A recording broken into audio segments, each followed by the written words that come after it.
Nesse cenário, então, do conectivismo, nesse cenário, né, das comunidades virtuais de aprendizagem, é preciso construir, então, na internet, em plataformas especificamente desenvolvidas para possibilitar essa criação, os AVA, né, os ambientes virtuais de aprendizagem.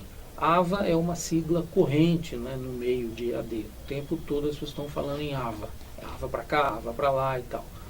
Uma das plataformas mais conhecidas, né, e mais utilizadas no mundo é o Moodle. O Moodle é um software livre, né, de apoio à aprendizagem para execução em ambiente virtual. A palavra Moodle corresponde às iniciais em língua inglesa de um ambiente de aprendizagem dinâmico, focado e modular.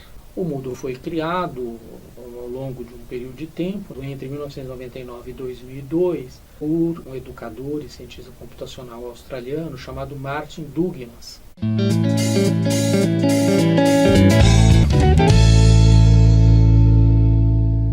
O Moodle vem sendo utilizado em muitas universidades pelo mundo afora e o Moodle é também utilizado aqui na Universidade de São Paulo. No bloco lá daquelas principais teorias da aprendizagem,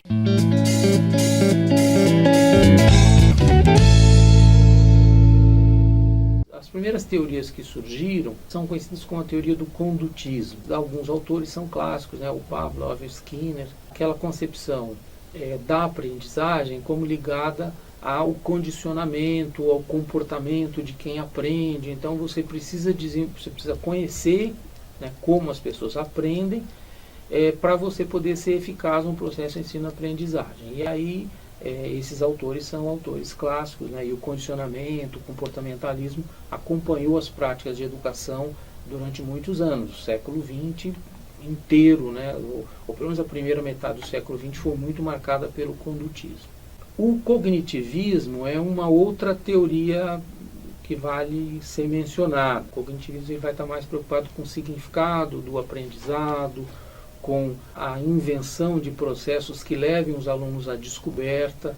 E aí o Piaget, o Vygotsky são pensadores importantes, teóricos que refletiram sobre essas coisas e vão ser a base do que ficou conhecido como construtivismo. Tanto o condutismo quanto o cognitivismo, de certo modo, são proposições, são teorias da aprendizagem centradas ainda no professor, né? Elas são professor-centradas, né?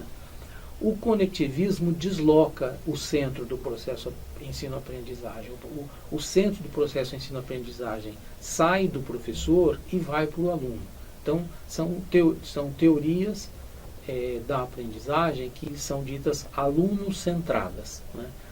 No caso do conectivismo, vai além, inclusive, né? Ela não está centrada mais nem no professor, nem no aluno. Ela está centrada no que eles vão chamar de comunidade virtual de aprendizagem.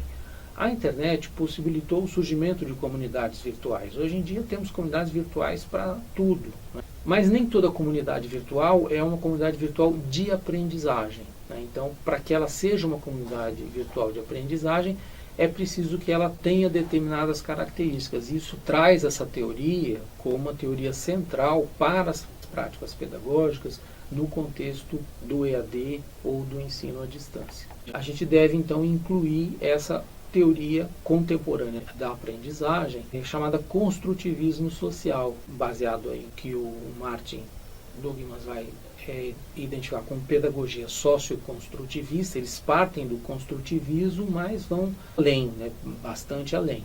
Para essa corrente, né, da teoria da aprendizagem, o construtivismo social ele tem fundamento na ideia de grupo de pessoas, né, que cria algo de modo colaborativo, gerando uma cultura de objetos e significados compartilhados, em que o objeto de observação, separado das pessoas, é a sua motivação, é a motivação do grupo de pessoas, e é isso que liga as pessoas, né? Então essa é a ideia de grupo, de criação colaborativa, de cultura, de ressignificação, né, de objetos, de ter uma perspectiva de que o objeto que se cria, ele parte do grupo de pessoas, mas ele é uma outra coisa e não aquele grupo de pessoas, é ao mesmo tempo a motivação que liga essas pessoas. Elas estão, então, num contexto que deve ser proporcionado por recursos de conexão na internet, que vai então ligá-las em torno desse objeto que lhes é comum.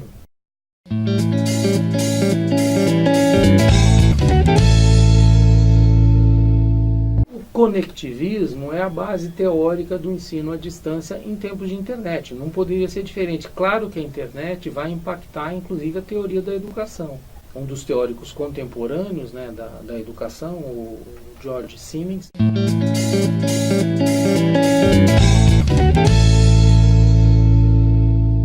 ele vai advogar, né, ele vai formular a teoria do conectivismo como base teórica do EAD em tempos de internet.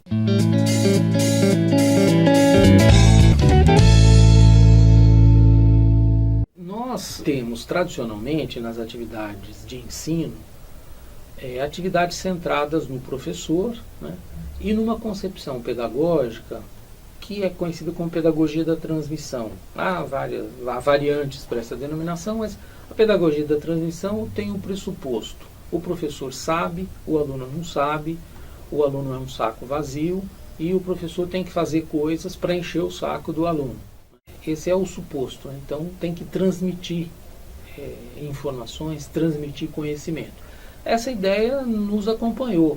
Os da minha geração foram formados com base na pedagogia da transmissão. Funciona? Funciona. É bom? Nem sempre. Às vezes é uma tragédia, né? Mas a resiliência humana nos leva, ainda que não seja bom, que tenha problemas, a aprender. E todos aprendemos de algum modo, né? Mas é possível aprender de modo mais estimulante, mais prazeroso, né? Há, em muitas salas de aula que utilizam pedagogia da transmissão, a aula é uma coisa muito chata, melancólica, triste. As pessoas estão ali, mas não querem estar ali. O aluno vai para a aula obrigado, vai para a escola obrigado. É uma tristeza, né? Coisa que ninguém quer e todo mundo faz. É meio doentia essa opção, né? Com o surgimento da internet, houve possibilidade de fazer o que alguns teóricos da educação estão chamando de sala de aula invertida. Inverter a sala de aula. Dar à sala de aula um outro papel, uma outra função. É sobre isso que eu vou falar, ainda que brevemente. Essa ideia, sala de aula invertida, ela vem se consolidando. Há publicações, especialmente essa capa de uma revista, né, que trata da sala de aula invertida, e tem influenciado muito e intensamente, né, os processos de ensino-aprendizagem no mundo contemporâneo, no Brasil e em outros países, né? O Brasil acompanha, inclusive, uma tendência que não teve origem no Brasil, é uma tendência mundial. Na sala de aula tradicional, o que nós temos, né? Nós temos um ambiente em que o professor ele fala, apresenta o seu tema, né, faz a sua palestra, os alunos assistem, o aluno sai da sala de aula e vai para casa fazer lição de casa, fazer a tarefa, né? As famílias, né, pais e mães, sabem do que eu estou falando, né? Ela conversa com o filho, já fez a lição de casa? Como é que está a sua tarefa? Tal, tem que fazer, não esquece de fazer. Faz logo, depois vai brincar, quer dizer, se livra desse negócio. Aí o aluno vai fazer a lição de casa, tal. Aí trava em alguma dificuldade e trava. Não faz a lição porque não deu conta de resolver o exercício, não deu conta de resolver a tarefa. Nas famílias em condições e preocupadas com a educação do filho, o que faz? Contrata um professor particular, que vai então dar aulas e ajudar o aluno a superar as dificuldades para fazer a lição de casa. Na sala de aula, o professor assume aquela posição que a imagem mostra, né? Uma posição superior à posição dos alunos, porque afinal ele é o professor, ele sabe e tal, né?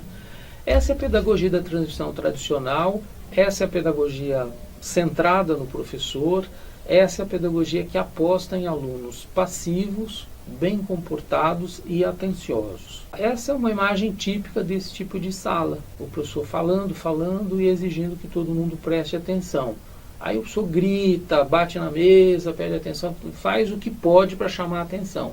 Ainda assim, alguns estão olhando do lado, outros estão trocando bilhetinho, outros estão conversando, outros estão olhando no celular, o professor falando na lousa e os alunos todos olhando o celular, né? Porque, enfim, o celular, temos celular hoje em dia, né? E o celular penetra a sala de aula.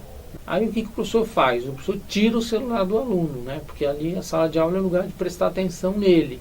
Então tem ali o espaço da Aline, o espaço da Ana, a lousa vira um lugar então que você coloca o celular para poder prestar atenção no professor. Ou então professores mais criativos lançam mão desses recursos, criam lá os boxes específicos, identificados nominalmente, cada um vai ali, coloca o seu celular, mas o professor está lá falando e exigindo a atenção dos alunos.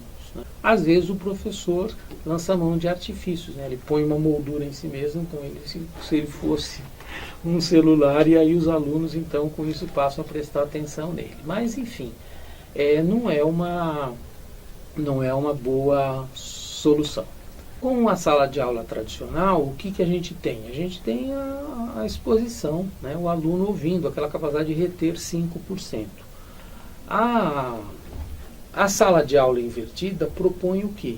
A sala de aula invertida propõe que aquele conteúdo que é objeto da palestra do professor, da apresentação do professor, ele fique disponível para o aluno fora da sala de aula. E aí o apoio, por exemplo, que os ambientes virtuais de aprendizagem proporcionam é fantástico, né? Porque aquilo que seria objeto da aula tradicional, ele já fica lá num ambiente virtual de aprendizagem.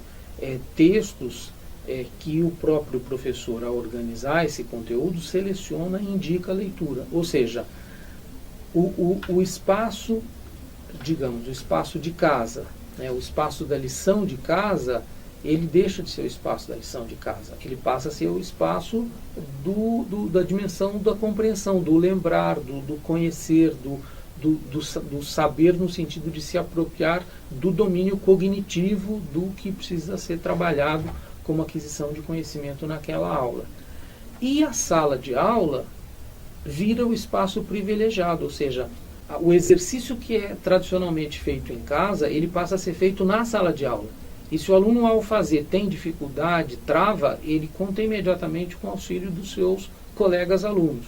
Se a dificuldade não é superada, o professor entra em ação. Então, ao invés de contratar o professor particular, não, vai ter o próprio professor. A sala de aula muda de lugar, né? Então, ao invés de aluno sentado passivo ouvindo o professor, a sala de aula vira o lugar de interação em grupo, né, com o apoio do professor. O professor passa a ser, então, um facilitador do processo ensino-aprendizagem, porque o foco está no aluno. A dinâmica, o processo é aluno-centrado e não professor-centrado. Então, é isso que a proposta da sala de aula invertida faz. Então, antes da aula, o aluno lê o conteúdo teórico, assiste vídeos em casa ou na própria escola. Durante a aula, aplicam conceitos e exercícios práticos e tem um retorno imediato ali do professor para auxiliá-lo na superação das suas dificuldades individuais ou do grupo no qual o aluno está participando e interagindo. E depois da aula, o aluno vai então conferir o seu desempenho, faz exercício de reforço indicados pelo professor. Então, quando se fala em sala de aula invertida, não é colocar a sala de aula de cabeça para baixo, né, ou de ponta cabeça, como se diz em alguns lugares no Brasil, né? É fazer essa inversão pedagógica. Essa é uma típica sala de aula invertida. O professor está por perto, está acompanhando, etc., mas os alunos estão com foco ali no objeto que os une, né? A dinâmica que o professor propôs e que ele está acompanhando. Mas o foco está no grupo, está no objeto do conhecimento que liga os alunos e não no professor. Basicamente, o que a sala de aula invertida faz? Né? Ela vai pegar aquela taxonomia do Bloom, né, do conhecimento e da compreensão, e vai dizer, olha, isso tudo pode ser feito em casa. E em sala de aula nós vamos aplicar, analisar, produzir síntese, avaliar, criar, na perspectiva atualizada, né, do Loren Anderson, cume, né, o ápice do processo ensino-aprendizagem é a possibilidade de criação. Eu queria, então, concluir com essa frase do Paulo Freire na Pedagogia da autonomia, né? O Paulo Freire valorizava muito a curiosidade. Ele vai dizer o seguinte: sem a curiosidade que me move, que me inquieta, que me insere na busca, não aprendo nem ensino. Nesse contexto, para o Paulo Freire, o papel do professor é ser um curioso e despertar a curiosidade do aluno. O professor que não é curioso vai ter problemas como professor. E o professor que, sendo curioso, não tiver talento, não tiver criatividade para construir processos que despertem a curiosidade do aluno, ao invés de entregar mastigado, como se diz, é provocar o aluno, provocar inquietações no aluno que desperte nele a curiosidade de entender aquilo, de compreender aquilo, de ter para aquilo uma explicação. Um outro teórico da educação, também bastante conhecido no Brasil, estimado por muita gente, falecido recentemente, né, o Rubem Alves, ex-professor da Unicamp, também a respeito da missão do professor, né? Dizia lá o Rubem Alves numa entrevista ao Portal Brasil, né? A missão do professor não é dar respostas prontas. As respostas estão nos livros, na internet. A missão dos professores é provocar a inteligência, o espanto, a curiosidade. Vejam que a curiosidade é a palavra que une Paulo Freire e Rubem Alves. Então, é preciso despertar a curiosidade em quem está aprendendo. Não se desperta a curiosidade em quem está aprendendo se o próprio professor não é, ele mesmo, um curioso.